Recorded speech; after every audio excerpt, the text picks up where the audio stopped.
Bienvenue à La Santé au-delà des mots. Un rendez-vous avec des gens passionnés du réseau de la santé. Jean-Pierre Gagné, lui-même médecin, vous fera partager sa passion pour le domaine et vous fera découvrir une foule d'invités et d'acteurs clés du réseau. Voici votre animateur, le docteur Jean-Pierre Gagné. Bonne écoute. Je reçois M. Pierre-Patrick Dupont, ex-gestionnaire du réseau de la santé, tant au niveau hospitalier qu'au niveau du ministère de la Santé et des Services sociaux. Depuis 2023, M. Dupont est directeur des opérations pour le groupe Lokia.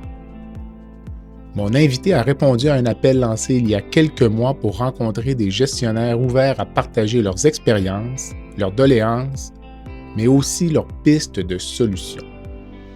L'entretien avec M. Dupont permet de jeter un regard éclairé sur le réseau et d'aller au-delà des préjugés véhiculés dans la société. Néanmoins, je ne vous cacherai pas que cette discussion soulève plus de questions et d'inquiétudes au long cours qu'elle n'apporte de réponses. Mais je laisserai néanmoins mes auditeurs se faire leur propre opinion en écoutant cet expert qui a œuvré pendant un quart de siècle dans le réseau de la santé. Bonne écoute.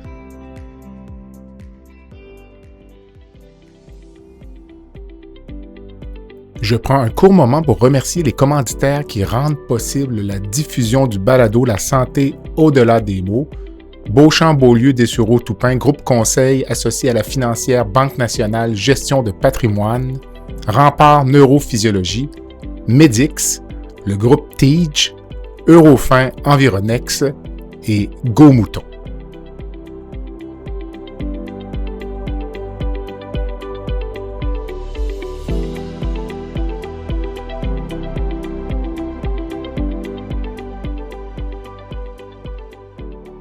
Monsieur Dupont, bonsoir. Bonsoir, Dr. Gagné. Ça va bien? Ça va très bien, merci vous. Oui, c'est gentil. Merci d'avoir accepté l'invitation du balado La santé au-delà des mots. Tout ça commence par une petite note que j'avais laissée sur les médias sociaux en lisant parfois les commentaires des gestionnaires du réseau. Là. Si on est un peu à l'extérieur, on peut avoir l'impression que tout va bien parce que c'est beaucoup de mise en valeur, alors que lorsqu'on est à l'interne, ça va pas si bien que ça. Puis en parlant avec des employés du réseau, notamment des infirmières, parce que ce sont souvent les personnes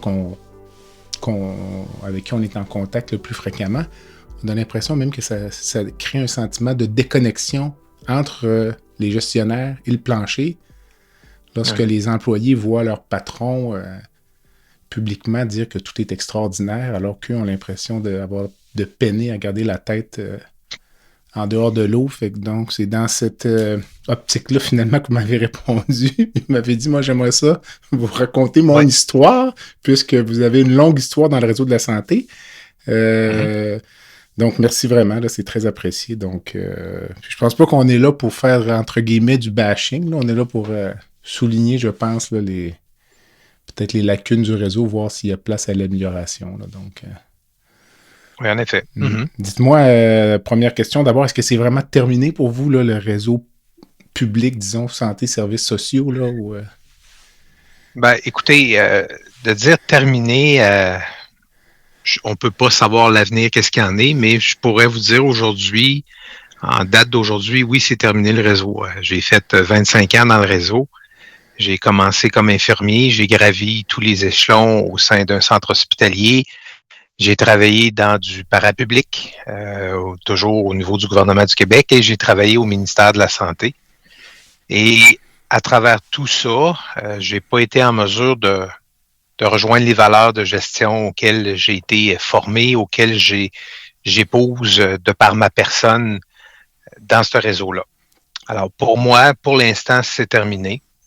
On verra le futur.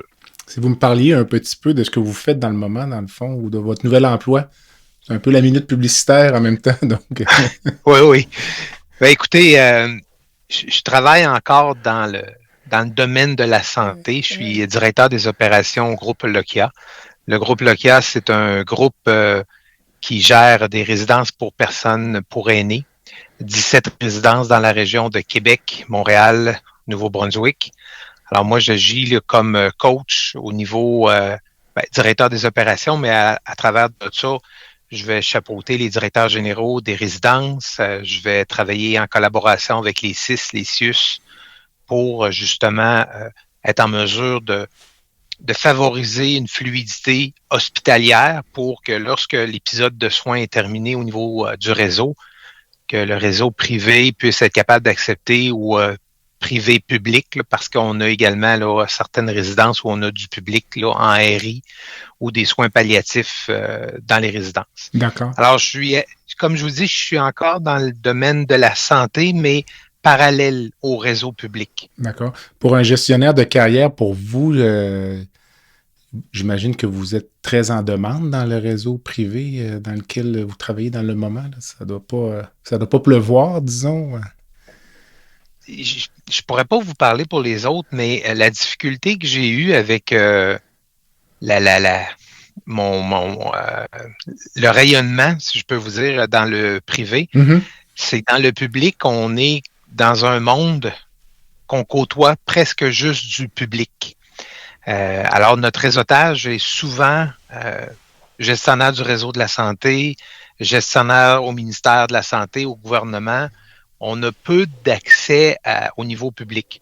Alors, lorsque j'ai quitté le réseau, c'est par des personnes interposées qui ont compris, vu l'expérience que j'avais, les connaissances que j'avais et qui m'ont approché, là, dont entre autres le groupe Lokia qui m'a approché pour que je puisse être directeur des opérations au sein de ce groupe-là, suite à l'expérience et la formation que j'ai eue au cours des 25 dernières années.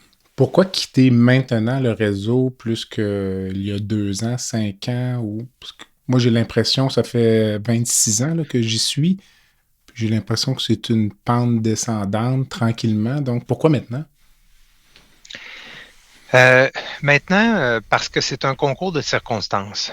Il y a 2 types de personnes. Il y a les personnes qui vont bâcher sur le réseau public, qui vont dire il n'y a rien de bon, tout va mal. Puis il y a les autres personnes qui peuvent dire, bon, il y a du bon et du moins bon, mais il y a aussi l'individu. Dans ce cas-ci, on parle de moi, qui peut peut-être plus trouver chaussures à son pied, qui trouve plus les défis à la hauteur de ce que je recherche ou qui ont fait le tour du jardin. Alors là, quelques années, j'ai changé. Je me suis déraciné complètement du réseau de Québec. Je suis allé travailler 2 ans à Montréal pour essayer justement du parapublic. J'ai vu d'autres choses, j'ai appris d'autres choses. Comme je vous disais, par concours de circonstances, j'ai été approché pour faire un diagnostic organisationnel dans une entreprise privée à Québec. Je suis revenu à Québec. Après ça, je suis allé travailler au ministère de la Santé, puis j'avais encore de la difficulté à être capable de trouver ce que je recherchais comme valeur de gestion ou comme valeur comme personne, ou d'être en mesure de transmettre mes connaissances, puis de transmettre ce que je pourrais transmettre à une future génération de gestionnaires. D'accord. Alors, c'est de là que le groupe Lokia m'a approché. Et comme je vous dis, c'est un concours de circonstances. Alors, ça arrive là. Mais je vous dirais que ça arrive là parce que, aussi, c'est ce que je recherchais, d'être capable de mieux me sentir lorsque j'arrive à la maison, de me sentir utile, de ne pas sentir qu'on est toujours en train de faire la même chose.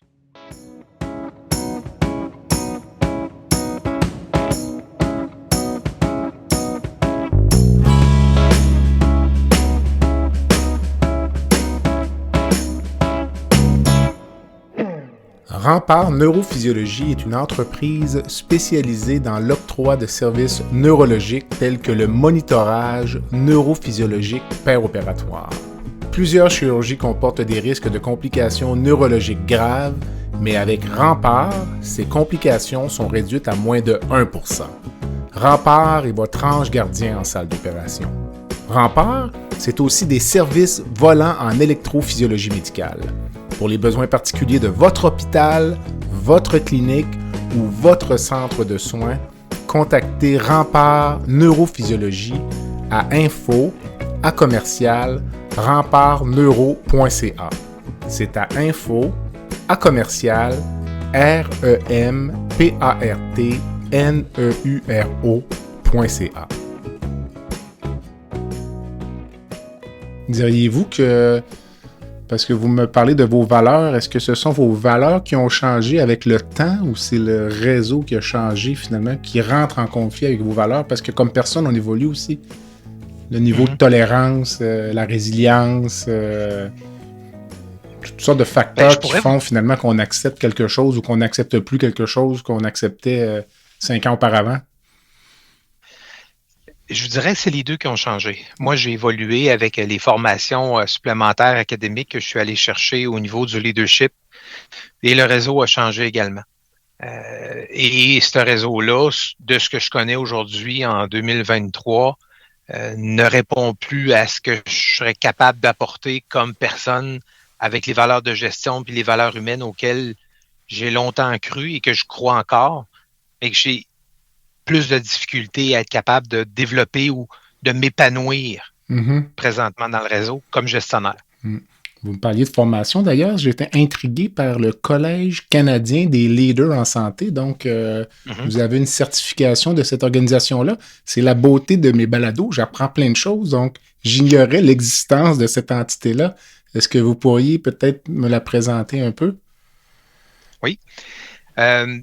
Le Collège canadien, comme vous dites, des leaders en santé, c'est une organisation nationale qui se retrouve à grandeur du Canada, qui est là pour supporter, aider, développer de futurs leaders, des gestionnaires vers une approche Leads.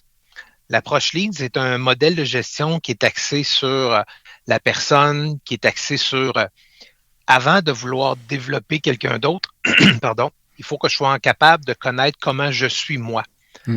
Alors, chaque lettre là, est un terme anglais, mais veut dire quelque chose pour favoriser une approche qui débute par une introspection de la personne pour être capable après ça d'aller chercher des collaborateurs, d'être capable de développer un leadership, d'être capable de faire la différence entre un gestionnaire et un leader. Alors, cette formation-là, qui est comme l'équivalent d'un certificat, a été échelonnée sur 2 ans. Là. J'ai commencé en 2019. Mais bon, comme on sait que la pandémie, ça a ralenti un petit peu. J'ai été promu en 2022 là, comme CHE, qui est Certificate Health Executive. Alors, c'est une reconnaissance canadienne. Il y a un chapitre du Québec où M. Beaumont, le PDG du CHU de Québec, là, est impliqué. Alors, c'est peu connu au Québec. C'est beaucoup dans l'ouest du pays là, qu'on va en voir un peu plus. C'est en devenir ici au Québec, mais c'est encore méconnu, là, comme vous me le disiez. Je présume que les gestionnaires vont aller chercher cette formation-là plutôt que, par exemple, une maîtrise ou en plus d'une maîtrise ou dans votre cas, par exemple? Moi, je l'ai faite en plus de ma maîtrise en administration parce que la maîtrise en administration, je vous dirais, c'est assez macro, c'est assez généraliste. Par contre, lorsqu'on arrive avec le Collège canadien des leaders en santé, alors c'est vraiment axé sur les défis de gestion qu'on a dans le réseau de la santé pan-canadien, les défis de financement qu'on peut avoir, les rôles qu'on peut aller chercher avec notre environnement, comment qu'on peut développer du leadership dans la recherche de nouvelles solutions innovantes. Alors, c'est vraiment une approche plus précise, plus concrète. Puis évidemment, une fois qu'on a cette certification-là, moi, je dois me maintenir à jour là, avec des formations axées sur le leadership, axées sur, comme je vous disais, des approches innovantes en gestion dans le réseau, dans le domaine de la santé. Excellent. Si on tombe un peu plus peut-être dans l'objet de notre rencontre, là, un peu la gestion dans le réseau, peut-être la lourdeur de la gestion. Du point de vue médical, évidemment, on a souvent une image un peu partielle. Ce qui se véhicule à l'interne, c'est souvent la lourdeur, l'inefficacité, notamment de la gestion hospitalière. Est-ce que c'est vrai que c'est une gestion qui est trop lourde, qui est inefficace, ou c'est un préjugé qu'on entretient simplement par habitude ou par fatigue ou cynisme? Je vous dirais, oui, c'est lourd. C'est pas de la même ampleur selon les départements, selon les types de clientèle. Il y a certains, si on prend juste la protection de la jeunesse qui a été mise sur la sellette depuis plusieurs mois, quelques années, il y a une lourdeur administrative, judiciaire, légale qui tourne autour d'eux pour protéger, assurer que les suivis ont été faits. Par contre, il y a d'autres endroits où ce que ça peut être un peu plus restreint, puis je suis pas en train de dire que si c'est restreint, c'est négligé, mais la lourdeur de ce que j'ai connu comme gestionnaire, elle est présente. Elle tend à augmenter par des filtres qu'on ajoute pour protéger, pour filtrer, de s'assurer que ce qu'on a mis en place est fait. Et là, on met un autre filtre pour s'assurer que ce qui devait être fait a été fait. Alors, ça amène une lourdeur qui fait en sorte qu'on perd des gestionnaires. Ils ont de la difficulté, les nouveaux gestionnaires qui rentrent dans le réseau, à être capables de faire de la part des choses. Puis au lieu de, encore une fois, je ne veux pas généraliser sur l'ensemble des gestionnaires, mais avec le recul que j'ai, j'en ai côtoyé plusieurs. J'en ai engagé également plusieurs. Puis pour avoir discuté avec eux au cours des dernières années, beaucoup, quand ils sont novices, vont mettre les priorités toutes de front au lieu d'y mettre une en arrière de l'autre parce que la pression nous donne l'impression qu'il faut toutes les régler en même temps. Mais finalement, c'est pas toujours ça. Puis on perd des joueurs au combat, de combattre cette lourdeur-là, d'être en mesure de mettre en application une idée. Ça peut peut-être paraître cynique, là, ce que je vais vous dire, mais c'est quelque chose qui m'a été rapporté. Lorsqu'on fait des entrevues de nouveaux gestionnaires, ces personnes-là arrivent en entrevue avec de gros et de beaux projets. Je vais mettre ça en place, on pourrait faire ça de telle façon, on va essayer de régler, on va lisser cette activité-là, ça va nous permettre de libérer. C'est toutes des idées qui sont tout à fait viables, qui sont tout à fait logiques. Lorsque ces gestionnaires-là arrivent en place, en poste, souvent, il y a un clash de réalité qui fait en sorte que les projets énoncés lors des entrevues, la fibre, la fougue de cette personne-là est atténuée par des contraintes, que ce soit des contraintes financières, des contraintes d'organisation de travail, des contraintes syndicales ou autres contraintes, fait en sorte qu'il y en a qui deviennent un peu désinhibés, puis ils vont dire ouvertement ce qu'ils pensent, puis il y en a d'autres qui deviennent découragés. J'ai eu des gestionnaires, moi, qui ont lâché la gestion puis qui sont retournés sur le plancher. Puis c'était pas une question d'argent, c'était une question de mentalement, ces personnes-là avaient été délusionnées. Vous comprenez?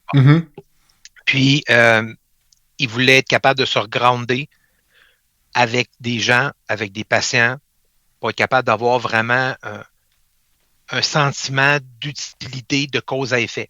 Je donne des soins, la personne quitte, elle est satisfaite. Gestionnaire, c'est plus difficile. Cet ajout de filtre-là dans la structure au fil du temps, est-ce que selon vous, c'est quelque chose qui est volontaire, qui est réfléchi dans le réseau ou c'est simplement l'évolution naturelle d'un réseau public de s'hypertrophier avec le temps? Dans la nature même de l'organisation, ça a tendance à s'hypertrophier sans qu'on le veuille vraiment finalement. Parce que souvent, moi je dis, je pense que la grande majorité des gens qui rentrent travailler le matin dans le réseau de la santé rentrent pour les bonnes raisons. Les gens veulent aider, mais quand on met ensemble toute cette foule de personnes qui veulent aider, c'est comme une recette, puis on dirait finalement le produit n'est pas nécessairement ce qu'on s'attendait à avoir, là. Donc finalement, c'est comme si le navire déviait de sa route sans qu'on puisse, comme si on en perdait le contrôle un peu. Donc pour vous, est-ce que c'est un effort volontaire des gestionnaires d'alourdir la structure ou c'est simplement la nature même de la structure publique qui génère cette hypertrophie? Je serais porté à vous dire que c'est la nature même du réseau de la santé. Je ne veux pas parler pour tous les autres réseaux publics, mais dans le réseau de la santé, parfois, c'est plus facile d'ajouter un filtre que de s'arrêter et de se questionner pourquoi qu'on doit mettre un filtre, qu'est-ce qui devrait être retiré pour qu'on puisse mettre un filtre, une organisation de travail plus efficiente qui va arriver au résultat voulu. mais on a tendance, de par une pression, de par des commandes, de par une certaine urgence d'agir qui n'est pas toujours une urgence d'agir, d'ajouter, puis d'ajouter. Rares les fois que j'ai retiré quelque chose dans des processus, et parfois, lorsque j'ai tenté de retirer des processus, ben on me l'a remis sur le nez en disant, ben pourquoi tu fais ça? Ça va nous demander un effort supplémentaire de retirer puis de rajouter un autre élément, oui, mais qui peut être plus efficient. Alors, on accumule comme ça. Puis, je tiens toujours à rappeler que dans le réseau, puis comme vous le disiez, il y a des gens qui se lèvent le matin, qui sont foncièrement bons, qui veulent aider et qui terminent leur journée et qui ont aidé des gens. Mm-hmm. Vous le savez, vous êtes chirurgien. Quand vous avez terminé une opération, ben, vous avez guéri une personne, vous avez retiré, vous avez colmaté. Alors, il y a un effet de cause, il y a un impact cause à effet direct. Mm-hmm. Il y a plein d'autres intervenants, physiothérapeutes, nutritionnistes, peu importe, là, on pourrait les nommer. Mais par contre, il y en a à l'intérieur de ce réseau-là qui se lèvent en se demandant comment je vais prendre ma journée, comment je vais être capable de faire mieux, comment je vais être capable d'atténuer la quantité de paperasse ou de lourdeur, puis que je sois autorisé à faire quelque chose de cet ordre-là. Vous lisez dans mes pensées parce que j'allais vous demander, mais vous y avez un peu répondu. Donc, dans votre longue carrière dans le réseau, ça a été exceptionnel, voire inexistant, le fait de voir un gestionnaire proposer une réforme ou pas la proposer, mais réussir à mettre en place une restructuration finalement qui allège la structure. Puis on s'était parlé en pré-entrevue, vous m'aviez dit qu'il y avait plus une culture de développement, de proposer des nouveaux projets toujours, c'est ce qui valorise un peu la carrière dans le réseau de la santé. D'après ce que j'ai compris de vos propos, on ne valorise pas beaucoup la restructuration, l'allègement des structures, la consolidation des projets. On s'était dit ça un peu. Est-ce que je me trompe? Ou, Non, vous visez juste... le réseau va driver beaucoup avec j'ai développé tel filtre, j'ai été en mesure de le mettre en place et ça fonctionne. Versus un gestionnaire qui dit j'ai retiré un filtre, j'ai consolidé ce qu'on a fait il y a 2 ans parce qu'on est en train de déraper et j'ai rien créé de nouveau, j'ai juste aménagé la gestion du changement différemment. Quand on fait passer des entrevues à des cadres supérieurs ou même des cadres, on leur demande quelles ont été vos réalisations. Évidemment, ça va de soi qu'on veut avoir des gens qui n'ont pas les 2 doigts dans le nez, qui sont capables de réaliser des choses, mais de dire, écoutez, moi, dans la dernière année, j'ai rien fait. J'ai consolidé, j'ai réformé ce qui devait être fait, je me suis assuré que l'organisation du travail était respectée. Ça se serait pris un peu, ouais, OK, mais c'est comme normal dans ton travail. C'est vrai que c'est normal, mais les gens n'ont pas le temps de faire cet aspect-là. Mm-hmm. L'exemple que je peux vous donner, c'est qu'en 2010-2012, j'ai fait un Lean Management dans une unité de soins auquel j'étais le chef d'unité.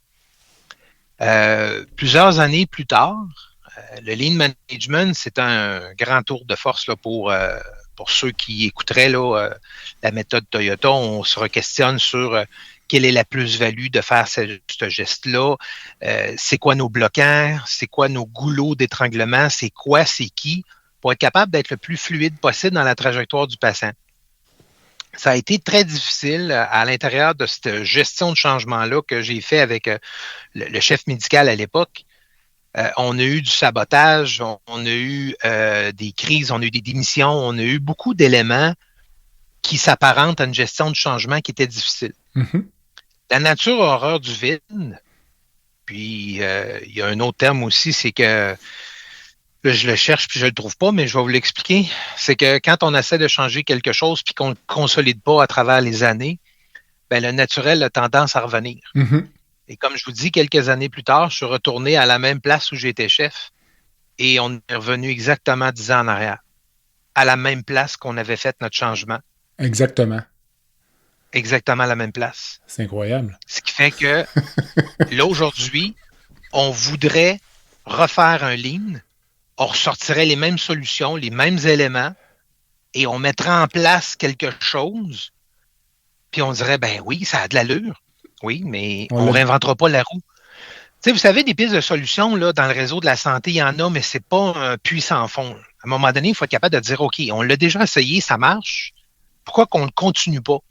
Ouais, mais là, le contexte est différent. Puis oui, mais là, ça va nous demander une gestion de changement. Oui, mais c'est normal. Il faut être capable d'évoluer avec la société. J'en conçois que ça va de soi qu'il faut le faire. Par contre, il faut être en mesure aussi de consolider ce qu'on a mis en place. Mm-hmm. Parce que sans ça, c'est de l'argent gaspillé, c'est de l'effort gaspillé et c'est du découragement. Parce que la personne qui est là depuis 10 ans va dire, ben oui, on a fait ça, vous le 10 ans. Les gens disent, ouais, mais pourquoi que c'est plus comme ça? C'est bon. Ça se perd tranquillement. Oui. Mais je vais vous donner un exemple du point de vue chirurgical qui rejoint exactement vos propos. On a en chirurgie ce qu'on appelle des programmes de récupération accélérée après chirurgie, que vous connaissez sûrement, qu'on appelle ERAS, l'acronyme anglais. Or, il est bien pour expliquer à nos auditeurs en quelques mots, là, on est passé d'une tradition où lorsqu'on avait, par exemple, une résection intestinale, on pouvait avoir un tube qui aspirait les sécrétions dans l'estomac pendant 3-4 jours jusqu'à ce que l'intestin commence simplement à émettre certains gaz. Là, quand les gaz commençaient à fonctionner, on enlevait le tube. Là, une fois que le tube est enlevé, on commençait à manger tranquillement, ce qui fait qu'on avait des séjours hospitaliers. Là, vous avez connu ça, on est à peu près du même âge. Oui. Une résection colique, disons, pour une maladie, une diverticulite, disons, le patient pouvait être facilement 7 à 10 jours à l'hôpital. Là. Mais tout allait bien. Mais c'était normal. La sonde urinaire était là pendant 5 jours. Puis, alors, tranquillement, on est passé à ce qu'on appelle ces problèmes de récupération. Des études ont prouvé que tout ce qu'on faisait était un peu inutile, peut-être même voire dangereux. Les patients restaient plus longtemps, plus de complications. Donc, ces programmes-là font que maintenant, le patient mange le soir même de la chirurgie. On enlève la sonde urinaire, on fait marcher le patient, on sait qu'on n'a pas besoin d'attendre que le fonctionnement intestinal reprenne avant de retourner le patient à la maison. Alors, pour la même chirurgie, avec une approche différente quand même, on est passé peut-être de 7 à 8 jours d'hospitalisation à, dans certains cas, des chirurgies d'un jour ou sinon des 24-48 heures. Là où je veux en venir, c'est que toutes les grandes institutions qui font ce type de programme-là, il y a toujours une personne centrale. Il y a une infirmière ERAS qui est là pour assurer l'adhésion au protocole parce que l'on sait qu'avec le temps, l'adhésion baisse, les gens modulent les critères. Et moi, je le vois parce que parfois, j'ai des raisons qui me disent « Ah, le patient va bien. » Puis je dis « Il pourrait quitter. » « Ah, ben non, il n'y a pas passé de gaz. » Tu sais. Puis je dis « Il peut partir quand même. » Alors, et souvent, on ne budgète pas nécessairement le poste de cette personne-là, mais qui est pourtant central à l'activité. Parce qu'on sait que s'il n'y a pas une personne au centre de ça qui surveille les équipes puis qui, elle, se fait un peu le devoir de tout le temps rappeler, regardez, faites manger le patient, enlevez la sonde, le programme fonctionne moins bien. Donc, c'est un exemple. L'autre exemple, vous me disiez, c'est pas très vendeur de vendre la consolidation puis simplement le maintien des acquis. C'est un petit peu comme si au niveau municipal, on avait le maire ou la mairesse de Montréal qui se présente aux élections puis qui dit, écoutez, quelle est votre plateforme électorale? Puis la personne dirait, écoutez, moi, c'est remise à neuf des aqueducs et des égouts. Puis là, on dit, parfait. Puis à part, avez-vous d'autres choses? Non, seulement ça. Écoutez, je pense qu'on en a pour 10 ans. Puis, le pire, c'est que ce serait probablement valable d'avoir ça comme plan pour une ville comme Montréal. Mais il n'y a pas un politicien qui va aller en campagne électorale pour dire « Moi, je veux refaire les égouts. » Il n'y a rien d'autre. Donc, ça rejoint peut-être un peu ce que vous dites. Ce n'est pas valorisé d'arriver avec des plans simples comme celui que je vous annonce.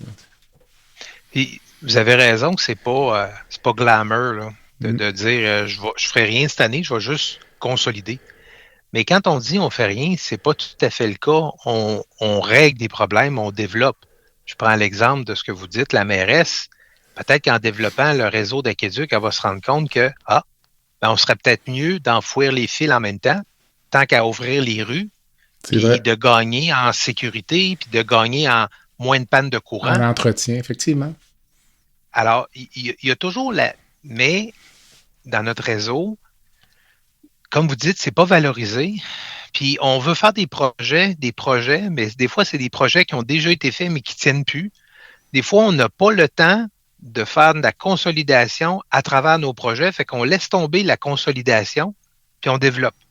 Puis 3 ans plus tard, on revient à la case, pas tout à fait zéro, mais on revient à une case, mettons, à 5 sur 10. Puis là, on dit, ouais, mais là, il faudrait que je m'assure que le changement ou le développement que j'ai fait tienne la route. Mhm. Là, on va rajouter un filtre. On va rajouter un filtre qui va s'assurer que ce qu'on a fait tient la route. Mais on n'aurait pas besoin, là, si ça avait été fait initialement, si on avait donné l'imputabilité aux bonnes personnes en disant, il faut que tu t'assures que. Alors, évidemment, là, c'est pas l'éléphant dans la pièce qu'on dit, hey, il est là, il faudrait l'enlever. C'est un paquet de concours de circonstances qui font en sorte que, mais de façon générale, ce que je vous dis, c'est un élément qu'on retrouve beaucoup.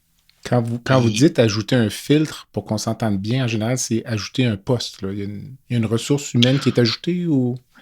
Un poste, un processus, un ajout de structure, un élément de...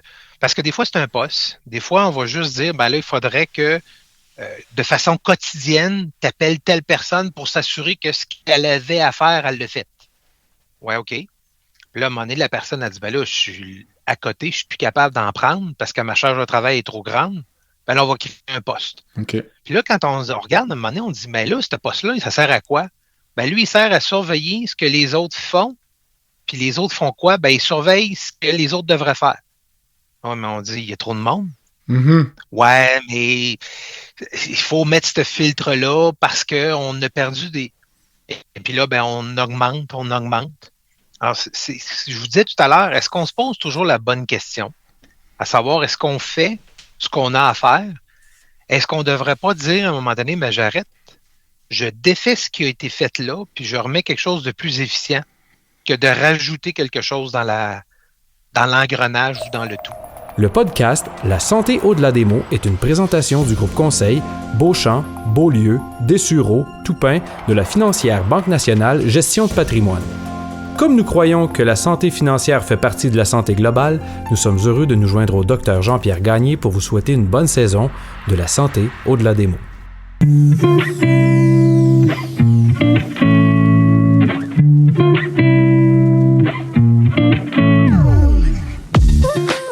Fer et Velours est une entreprise de Québec spécialisée dans la location de mobilier vintage et création d'ambiance. Nous vous proposons une offre de service à la carte et selon vos besoins. De la simple location à la gestion événementielle complète. Chez Fer et Velours, notre slogan est de faire différent avec élégance. Visitez notre site web au www.fervelours.com. Au plaisir de vous rencontrer.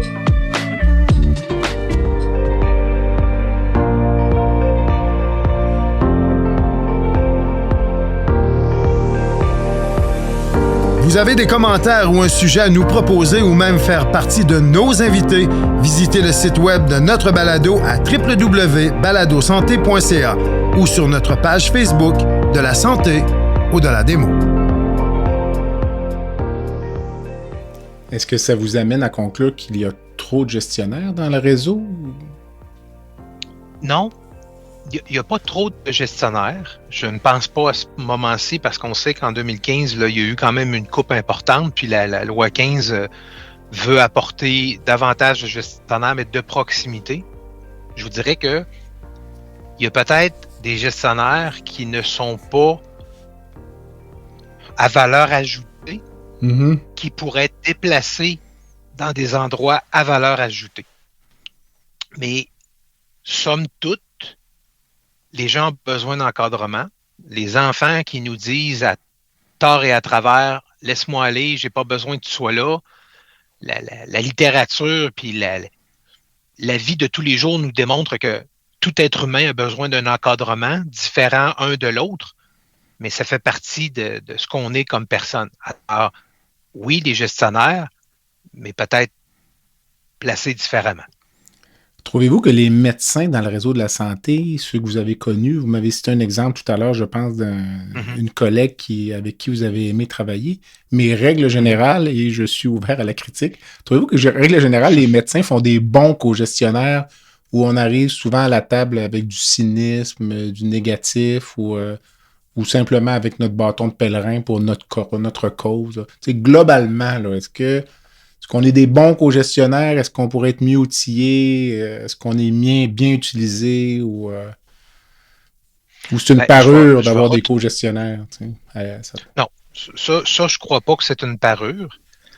Je vais retourner la question. Est-ce que tous les gestionnaires présentement sont des bons co-gestionnaires avec les équipes médicales? Mm-hmm. Parce que c'est facile de dire c'est la faute au médecin, c'est pas un bon co-gestionnaire, il sait pas ce qu'il en est.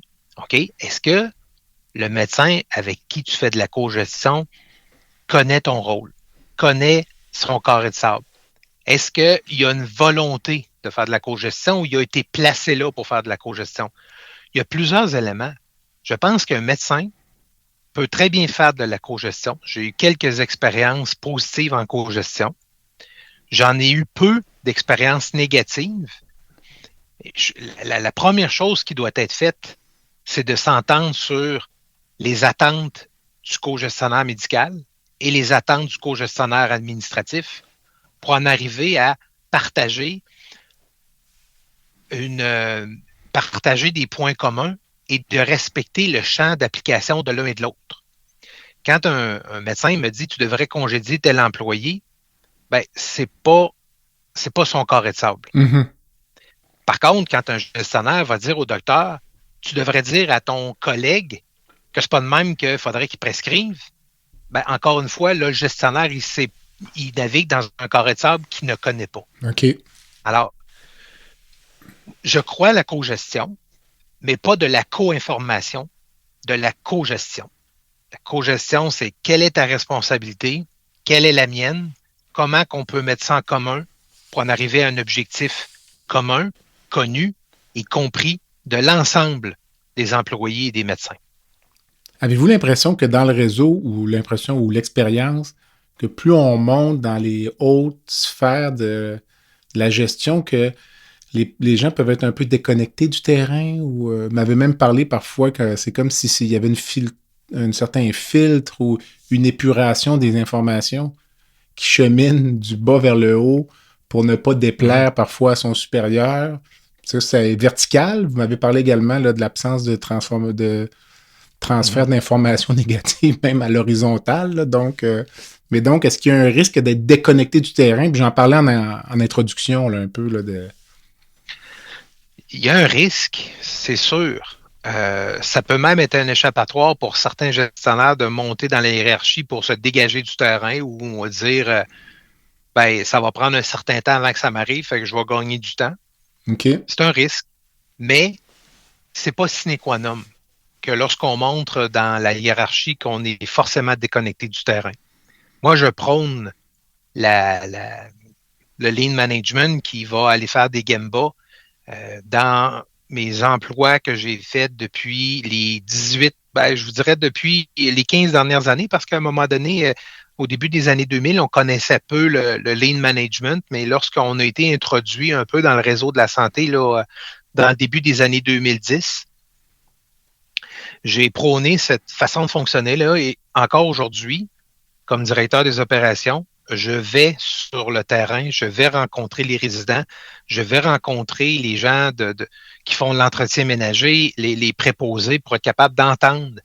Puis l'autre côté, ça a un effet positif, c'est que le gestionnaire terrain, lorsqu'il rapporte des choses à son directeur et que le directeur va sur le même terrain et que l'employé dit « j'ai dit à mon gestionnaire que telle chose, ça ne fonctionnait pas ou qu'on pourrait optimiser tel élément », puis que le directeur dit « oui, je suis au courant, puis tu as raison, on a déjà pris telle décision », bien, ça démontre une certaine circularité de la communication. Mm-hmm. Et comme vous le disiez, c'est un risque. Vous m'avez parlé de Gamba, juste. Oui. Un Gamba, c'est dans le verbatim là, du lean management, là, c'est de marcher les processus, d'être capable, comme gestionnaire de haut niveau, d'aller voir sur le terrain les processus qui sont soit performants ou défaillants, puis être en mesure de les constater par nous-mêmes. Mais également, d'être capable d'entendre et de voir les employés, que ça ne soit pas perçu comme, la direction générale sont dans leur tour d'ivoire, ils prennent des décisions en connaissant même pas ce qui se passe sur le terrain. moi, c'est pas comme ça que j'ai tendance à vouloir gérer. Là. J'ai plus tendance à partager ma présence sur le terrain et également là, en réunion ou dans d'autres procédures administratives. Est-ce que, règle générale, les employés du réseau, ce que vous avez connu, est-ce que les gens sont enclins à dire la vérité à leurs supérieurs? Vous me dites si le directeur général va se promener sur un étage de soins. Règle générale, diriez-vous que, encore là, c'est très général comme question, est-ce que le préposé à l'entretien va être à l'aise de dire au directeur général de l'hôpital qu'il y a un problème, que telle chose ne fonctionne pas, ou il y a une crainte de représailles, finalement, de la part peut-être du supérieur immédiat de cette personne-là? C'est sûr qu'on ne peut pas généraliser. Je pense... Là, Non, ben, puis tout à fait, là, vous le mentionnez, on ne généralise pas, mais je vous dirais que la peur de représailles, je la vois pas, je la sens pas, mais c'est plutôt la peur de ça donne rien, OK. ça changera pas. Un genre de cynisme. C'est délusion. Ouais, la désillusion. Voilà. Oui. De dire, puis c'est pas propre à chaque PDG. Je vous dirais que ce que j'ai vu, c'est propre à chaque organisation. Il y a des PDG qui vont aller sur le terrain, qui vont entendre, qui vont répondre à l'employé et faire suivre le message que l'employé a transmis au DG, au PDGA, ou peu importe, au gestionnaire, dans un but d'améliorer. Mais il y en a qui vont tout simplement écouter puis faire un petit sourire sympathique ou une écoute sympathique, puis ils vont continuer leur chemin. OK. Ben, en fait, ça peut être très utile, j'imagine, aussi pour le directeur ou la personne haut placée qui va chercher l'information sur le terrain, qui récolte plus souvent des doléances, j'imagine. Là. J'imagine que c'est le lot de ce genre de travail-là. Mais puis finalement, recevrait, disons, par la filière normale, une information tout autre, lui disant que tout va bien. Là, ça pourrait être utile aussi peut-être pour confronter les cadres puis dire êtes-vous certain que ça va si bien que ça? Je suis allé sur tel étage dont vous me parlez la semaine dernière. J'ai rencontré tel type de corps de métier, tout ça, puis vous êtes bien sûr que vous me dites que ça va si bien que ça. Donc, j'imagine que ça doit être une bonne culture de gestion aussi lorsque les gestionnaires savent que le PDG va sur le terrain. Ça oblige un peu à s'assurer qu'on transmette les bonnes données, d'après moi. Je sais. Ben, ça va aller selon la culture d'établissement. Lorsqu'une culture d'établissement qui amène une circularité de la communication, ben oui, le PDG qui va aller sur le plancher, qui va se faire dire tout va mal ici, puis que la semaine d'avant, le même gestionnaire ou le même directeur disait non, tout est sous contrôle, tout va bien, ben là, il y a un élément questionnable.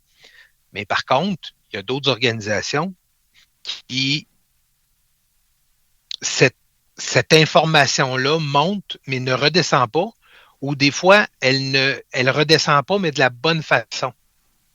Elle va redescendre en disant « Oh, il y a un problème à telle place, organise-toi pour atténuer le problème. » Et non de trouver la cause source du problème.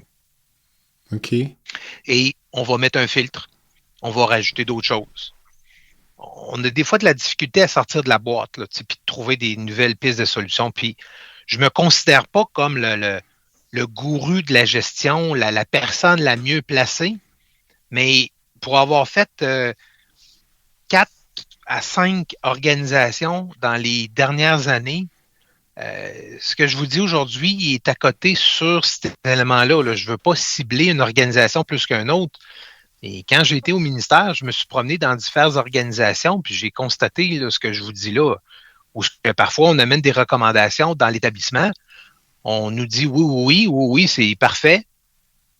Puis 6 mois, 1 an plus tard, il n'y a rien qui a changé. Puis on dit, ben pourquoi? Ben, on n'a pas eu le temps, c'est pas ça qu'on avait compris. Puis, c'est ça que vous vouliez dire.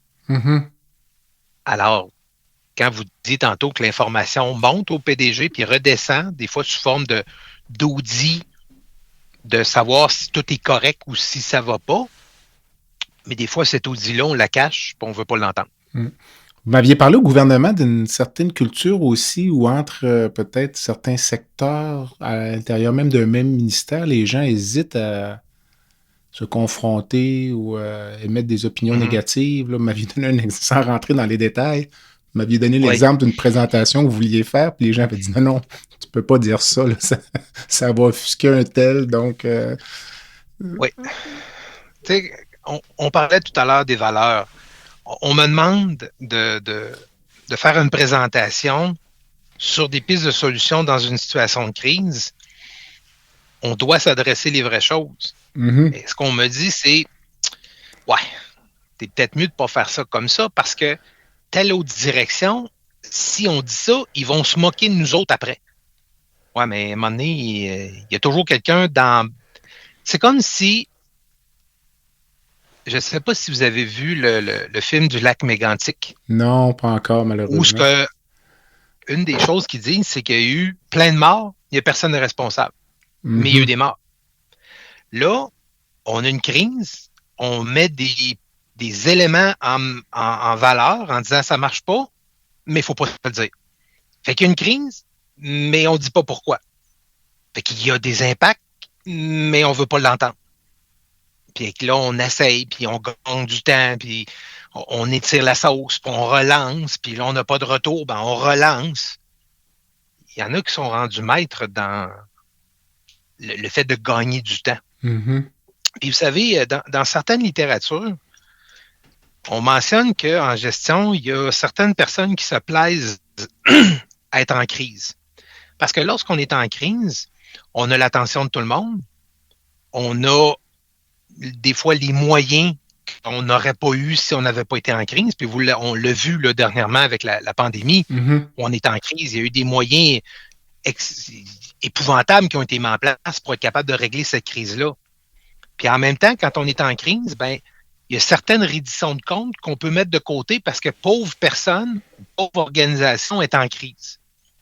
Mais il y a des gens qui favorisent cette situation de crise-là parce que ils ont de l'attention, ils ont des moyens, puis la reddition de compte ben, est moins présente parce qu'on dit hey, regarde, j'ai bien d'autres affaires à m'occuper que ce que tu me demandes. En fait, souvent une crise au point de vue politique, puis nos hauts gestionnaires font un peu de la politique. C'est parfois un cadeau, là, dans une carrière. Là. C'est triste à dire, mais puis on regarde le gouvernement de la CAQ durant la pandémie, ça a été une petite lune de miel, là, donc... Les taux de satisfaction étaient très élevés. Puis là, finalement, la pandémie s'étiole, la vie reprend. Puis finalement, il y a d'autres cris de facteurs, là, évidemment. La situation économique, l'inflation, là, finalement, les négociations syndicales. Mais on voit que le gouvernement en prend pour son rhume dans le moment. Pensez-vous qu'au niveau de l'expérience que vous avez eue au ministère, est-ce que l'information qui monte jusqu'au ministre de la Santé, pensez-vous que lui a une bonne idée de ce qui se passe sur le terrain ou finalement, à chaque strate, chaque niveau de gestion, l'information est un peu filtrée, épurée, embellie, puis finalement, ce qui monte jusqu'au ministre, comme une version édulcorée un peu là, de la réalité du terrain? Ou... Oui, pour ce qui monte, mais non pour ce que le ministre a comme information. Le ministre de la Santé qu'on a présentement est un ministre qui sait où il s'en va. Okay. Quand il a besoin d'informations, il va la chercher à l'endroit où il a besoin. Alors, probablement qu'il le sait qu'il y a des informations qui sont édulcorées lorsqu'il arrive à son bureau, mais ça redescend aussi vite à la personne en disant non, il faut que tu me dises, un chat, c'est un chat, je veux l'entendre. Okay. Et c'est pas un animal à quatre pattes possédant du poil. C'est drôle parce que j'avais... le journaliste Alec Castonguay a écrit un livre sur la COVID qui s'appelle « Le printemps le plus long ». Puis il y a une anecdote là-dedans où le premier ministre est en train de discuter avec... je pense que c'est un responsable... C'est à Montréal, là, dans le temps de la crise des CHSLD. Puis le premier ministre a les données devant lui sur les statistiques de la région concernée. Puis le gestionnaire en question n'a pas les réponses. Puis il paraît que Legault était furieux. Parce qu'il disait comment ça se fait que moi, j'ai les données et lui ne les a pas. Ça revient un peu à ce que vous dites, dans le fond, dans le cas du premier ministre. Donc, si les gens changent le message, j'imagine qu'il doit à l'occasion se choquer un peu. Oui, puis on doit au ministre de la Santé présentement un tableau de bord qui fait en sorte qu'on sait, on a des indicateurs maintenant de gestion ce qu'on n'avait pas depuis que le réseau de la santé existe. On y allait un peu avec la règle du pouce, on y allait un peu avec un bon père de famille, on y allait aussi avec des enjeux politiques, on y allait avec qu'est-ce qui montait au ministre. Mais là, on a des données factuelles. On est capable d'expliquer, on est capable de suivre un peu mieux avec ce tableau de bord-là. La preuve, c'est qu'il y a d'autres ministères qui en veulent des tableaux de bord. Et depuis que le ministre Dubé a demandé des tableaux de bord, il n'a pas cessé de s'en créer d'autres tableaux de bord. Fait que si ça n'avait pas été bon, ben, ça aurait fait la COVID puis ça aurait tombé après. Et là, ça perdure dans le temps. Là, il ne faut juste pas tomber dans de l'abus puis de gérer que des chiffres puis de gérer des indicateurs. Il y a forcément des raisons à tout ça. Puis de se rajouter des indicateurs de suivi de notre tableau de bord, ben, on revient à ce que je vous disais tout à l'heure, en ajout de filtres puis en ajout de contrôle. Trouvez-vous que le réseau, globalement, au cours des 20 ou 25 dernières années, trouvez-vous qu'il s'est détérioré ou c'est une espèce de flottement là, de... Je vous dirais qu'il n'a pas su s'adapter, qui amène une perception de détérioration. OK. On est encore dans des méthodes de fonctionner qui datent de 30 puis 40 ans. On regarde le réseau privé, on regarde les autres ministères, puis après ça, on se questionne, mais pourquoi que les gens vont ailleurs? Ben, j'ai l'impression, trop longtemps surfé sur ça va bien, c'est pas si pire, on va continuer comme ça. Mais là, on a une génération qui sont beaucoup plus alertes, beaucoup plus agiles, qui savent ce qu'ils veulent, puis savent ce qu'ils veulent pas, qui en déplaisent certains, mais ça reste que c'est comme ça. Puis que ça soit dans le réseau de la santé ou dans du privé ou n'importe quel autre ministère, c'est la même chose. Mais ce réseau-là ne cadre plus complètement, je vous dirais, dans ce que ça devrait être aujourd'hui. OK. Puis c'est peut-être pour ça qu'on a des gens qui quittent parce qu'ils ne sont pas en mesure. Puis je trouve ça dommage. Puis là, je vais parler pour moi. Là, je vais être un petit peu égoïste. Là. Mm-hmm. J'ai été 25 ans dans le réseau.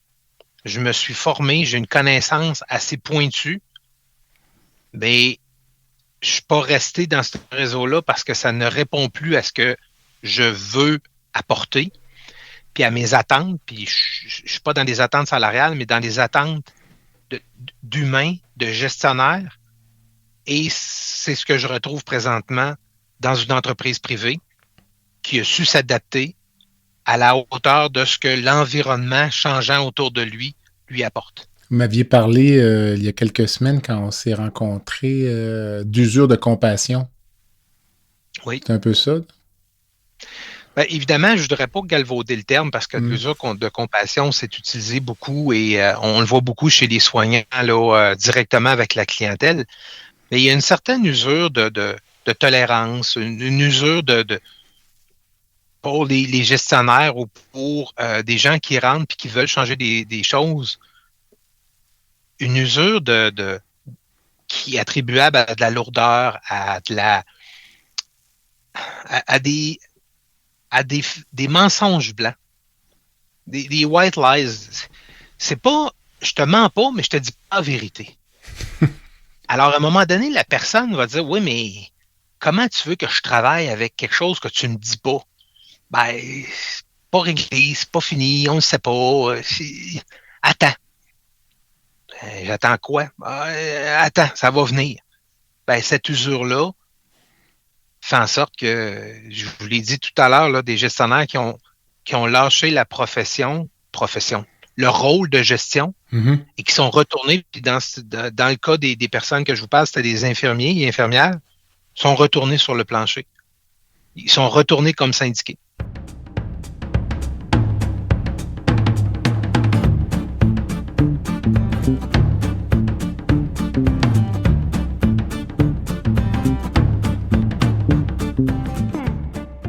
Medix simplifie la facturation médicale des médecins spécialistes, anesthésiologistes, internistes, pneumologues et bientôt les chirurgiens. Grâce à une application mobile conviviale et une expertise personnalisée, Medix fait une différence réelle dans la vie des médecins.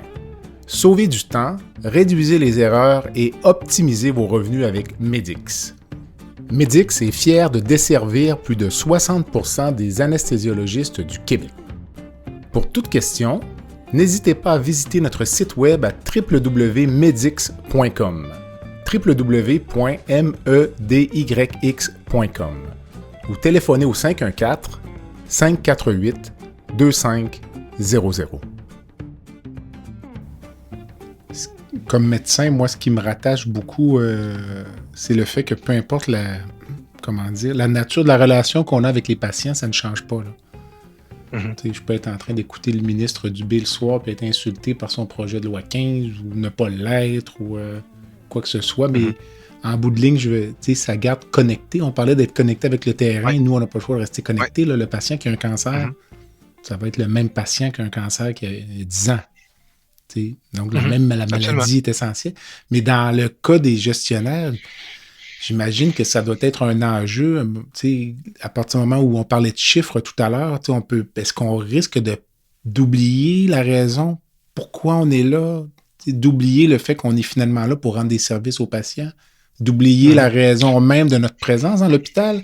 Si on est pris dans les processus, dans les contraintes, puis là, le patron qui veut pas qu'on dise... Est-ce qu'il y a un risque de se perdre, je dirais, là, au point de vue professionnel, peut-être? Oui.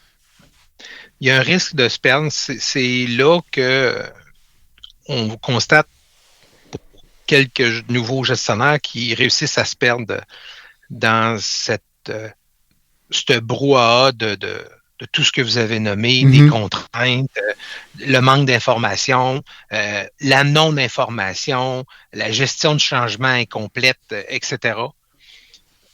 Il y a des gestionnaires un peu plus aguerris qui vont être capables de faire la part des choses puis qui vont essayer de supporter les jeunes dans la mesure où ce qu'ils veulent pas se donner le crédit du jeune qui n'a pas l'expérience, puis que le gestionnaire plus étoffé va se prendre le crédit du jeune qui a fait le travail, pas à la place de l'autre, mais qui a fait le travail, mais parce que tout à l'heure, je vous parlais des réalisations. C'est pas tous les gestionnaires qui réalisent tout ce qu'ils ont dit. Il y a des gestionnaires qui vont s'approprier des réalisations sans même y avoir participé activement. OK. Dans le but d'améliorer leur position, avancer leur carrière, des choses comme ça. Oui, oui.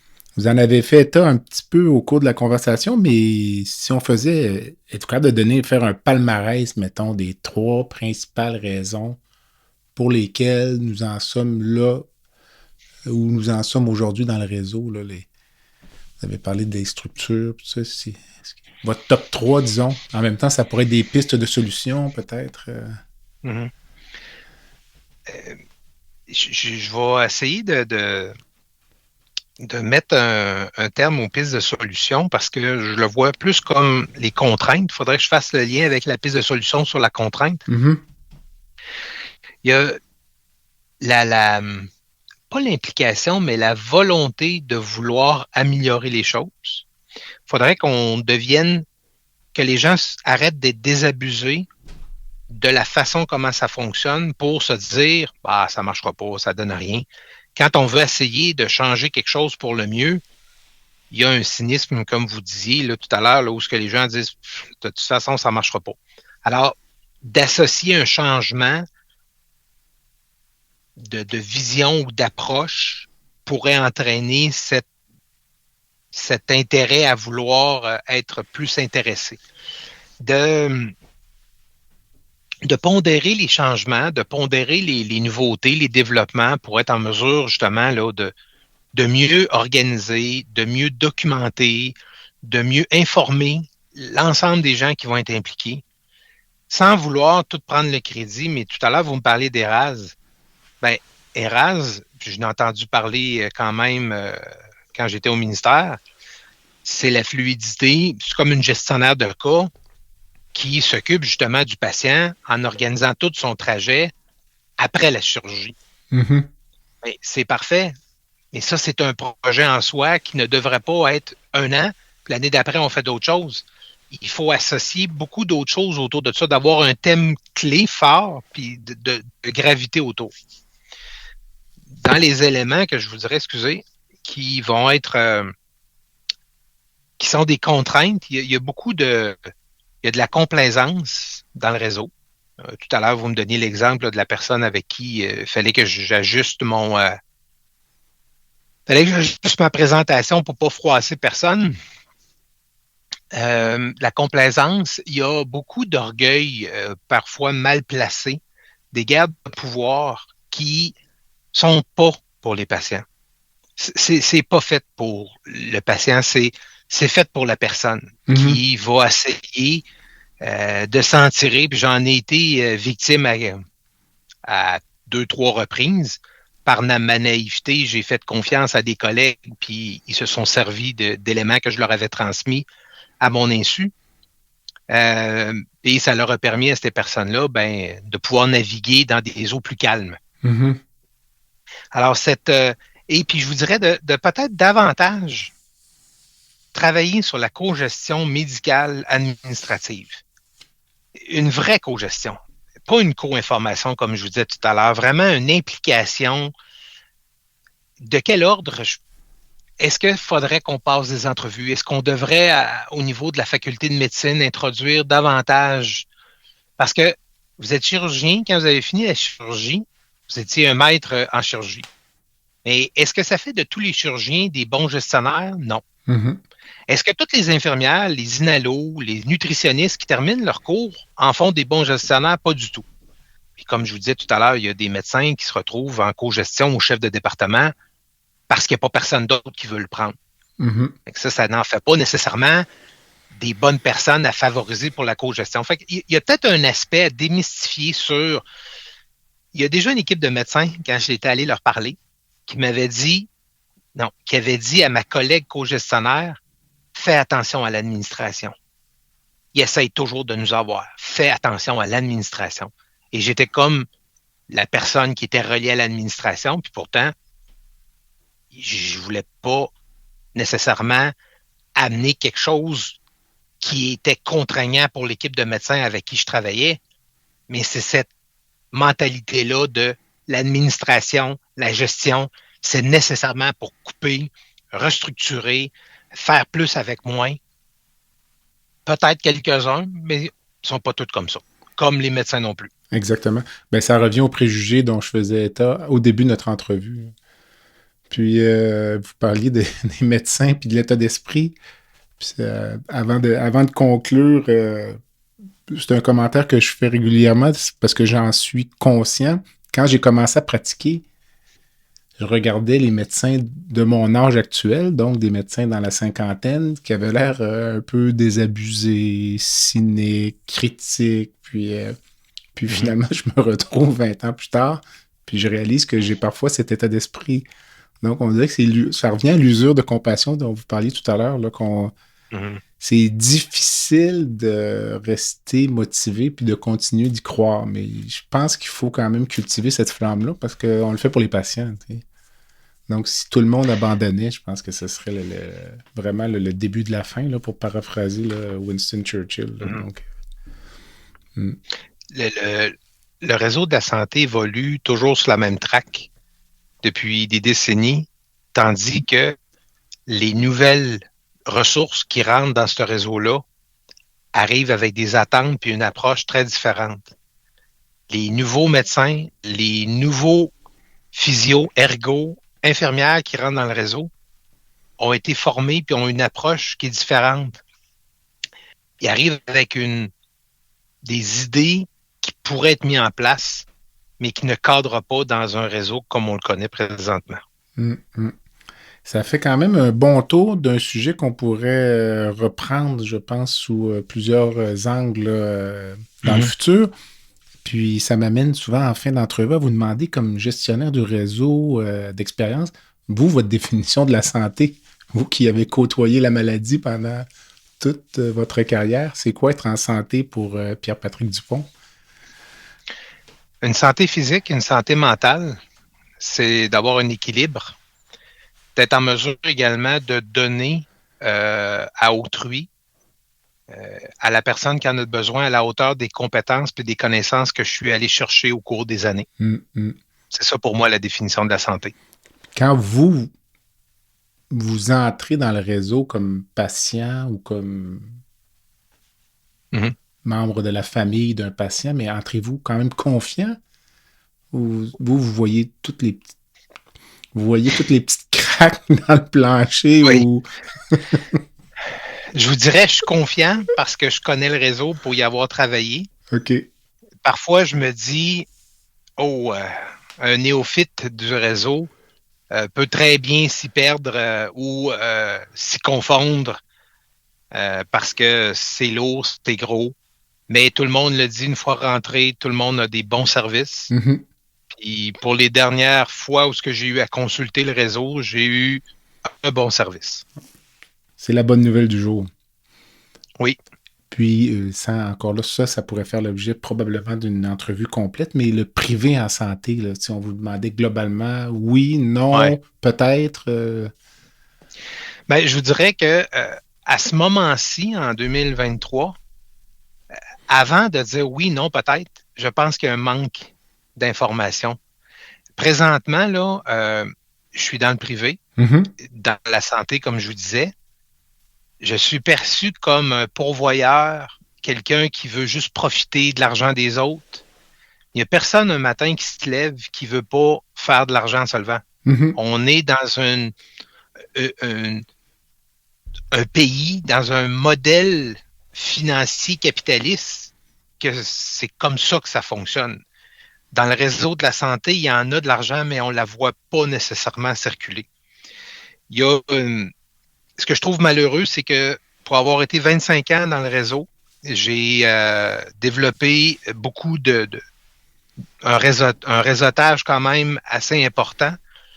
Puis j'ai essayé de parler avec une ancienne collègue, puis elle me dit, Patrick, je peux pas te parler. Mais je dis, pourquoi tu peux pas me parler? Ben, elle dit, c'est parce que tu es dans le privé. Ah bon? Ben, je dis, voyons. Je dis, l'objectif, pourquoi je t'appelle, c'est pour un patient. Oui, mais elle dit, c'est parce que toi, tu es une compagnie privée, moi, je suis dans le public, fait que si je te dis ça, je vais être obligé de dire... Non, c'est pas ça que... Alors, il y a une mauvaise compréhension de la part du privé, pas à outrance, mais le privé, puis je suis pas en chirurgie, là. Pensons juste au RPA présentement dans lequel j'évolue. S'il n'y avait pas d'RPA privé, le public ne serait pas capable. Tout à fait. Puis demain matin, si tout le privé devient public, ben le Québec fait faillite, là. Vous me dites ça, l'exemple de votre collègue qui ne voulait pas vous parler, puis ça fait plusieurs fois que je dis la vision du privé en santé au Québec, parfois on dirait que c'est comme une religion. Puis c'est juste non. Puis compte tenu que c'est non, l'impression que j'en ai, c'est que ça se développe, peut-être pas pour les RPA, là, mais l'accès aux soins, bloc opératoire privé ou autre. J'ai l'impression que compte tenu que c'est plutôt, on a les pieds plutôt sur le frein qu'autre chose, ça se développe un petit peu par en dessous. Puis peut-être ça va être simplement moins bien réglementé. Là, on voit des cliniques privées qui installent, qui achètent des résidences ou des condos en face des cliniques privées pour installer leurs patients en post-opératoire. Pourquoi? Parce qu'elles n'ont pas de permis d'hospitalisation, donc, mais c'est une forme d'hospitalisation. Donc, finalement, ça se développe pareil parce que ce sont les lois du marché. Il y a un besoin. Oui. Puis, mais c'est comme si on ne voulait pas l'entendre. Exactement. Puis, je ne sais pas ce que vous en pensez, mais peut-être qu'on perd une belle opportunité peut-être qu'en générant une forme de compétition, ça pourrait améliorer le réseau. S'il y a une compétition. Hein? Une sorte de benchmarking. Ouais. Oui. Tu es capable de dire comment ça que le réseau, pour le même traitement, est capable de faire, pas le réseau privé, est capable de faire un traitement X que le public n'est pas capable de faire à ce même coût-là. Exactement. D'essayer justement de se forcer à s'améliorer. Mais comme vous disiez, si on ne se l'adresse pas, ben, il va se développer de par le besoin, de par le fait que il y a un besoin là, d'avoir des soins. Alors, les gens le font, mais au lieu de le faire de façon encadrée et en partenariat avec le public, c'est fait parfois en catimini ou parfois d'une façon que c'est pas comme ça qu'on aurait voulu que ça se développe. Puis on le sait, là, les gens quittent le réseau public pour aller dans le privé, mais on voit juste ça, là. Quelle est la cause source? Pourquoi les gens vont là? Pourquoi?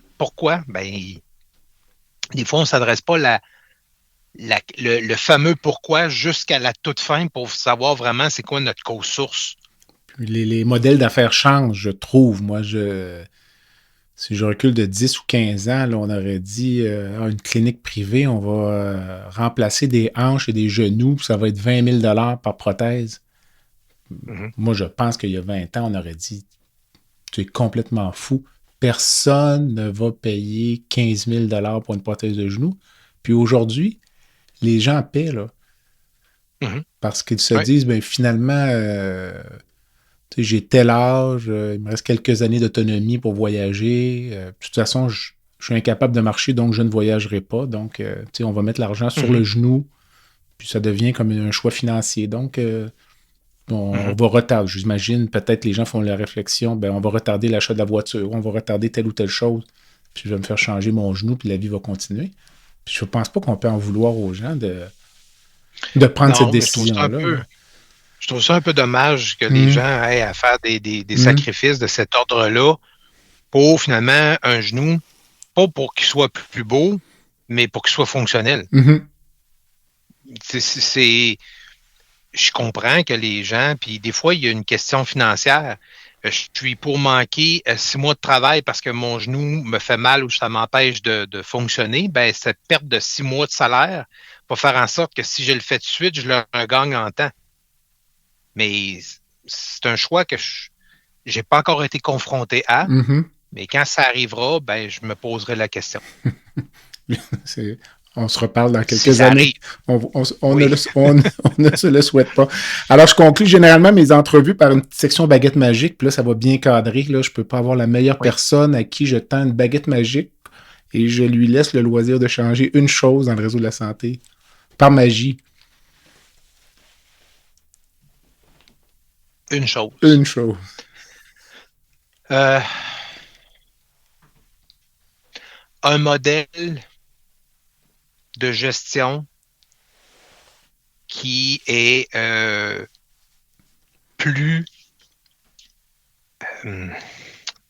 plus encadrant ou pas plus coercitif, mais plus unique pour éviter qu'à Montréal, il y ait de la santé qui se fasse d'une façon, à Québec d'une autre façon, puis à Gaspé d'une autre façon.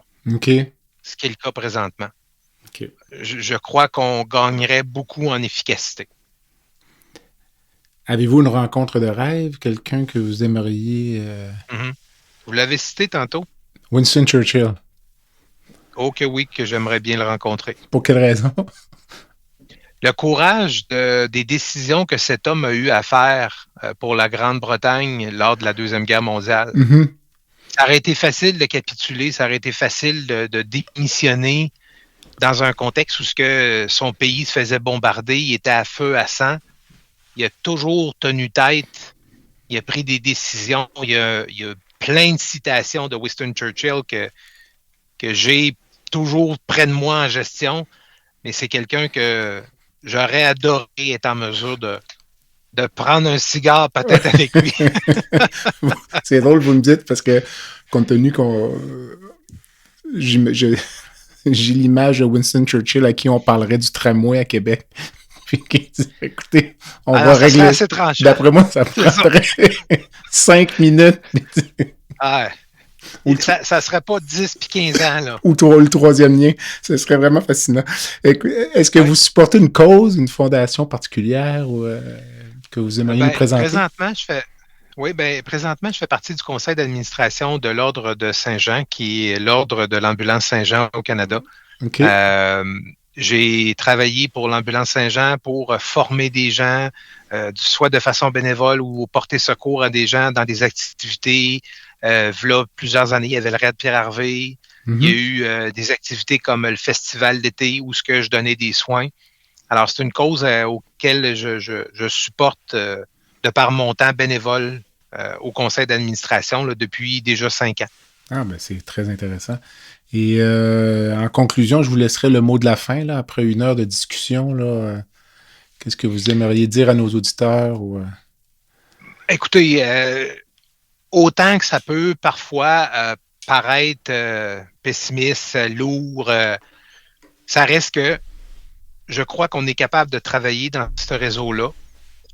Le message que je pourrais lancer, c'est écoutez-vous et trouvez l'endroit où vous êtes à l'aise avec vous-même pour être capable de vous développer et d'avoir un rayonnement positif auprès de vous. Parce que d'être à un poste qui n'est pas à sa place, puis d'être à un poste qu'on fait là pour faire du punch-in, punch-out, ben ça a des impacts, des fois des dommages collatéraux qu'on ne peut pas toujours voir. Mm-hmm. Alors, je ne veux pas décourager personne. C'est juste que, écoutez, j'offre ma disponibilité s'il y avait des gens qui voudraient savoir comment ça se passe ou qu'est-ce qu'il y en est. Je faisais du mentorat pour des nouveaux gestionnaires parce que je trouve ça important que les nouveaux gestionnaires puissent avoir quelqu'un à savoir, c'est-tu normal que je me sente de même? C'est-tu normal que j'ai telle difficulté? Parce que vous le disiez, plus on monte, plus les gens sont seuls. Puis on a des fois tendance à dire, ben si j'en parle avec ma collègue, elle va peut-être me planter quelque chose dans le dos pour essayer après ça d'acquérir la réalisation. Mm-hmm. Alors des fois d'avoir quelqu'un pour dire, ben oui, mais fais telle approche, fais attention à ça, respecte-toi, etc. C'est une belle façon de conclure. Monsieur Dupont, merci. Ça t'a gagné, fait plaisir. À la prochaine. Oui, merci. Au revoir. Voilà ce qui complète le balado de cette semaine. Merci d'avoir été à l'écoute et le Dr Jean-Pierre Gagné vous donne rendez-vous la semaine prochaine pour un autre épisode, La santé au-delà des mots.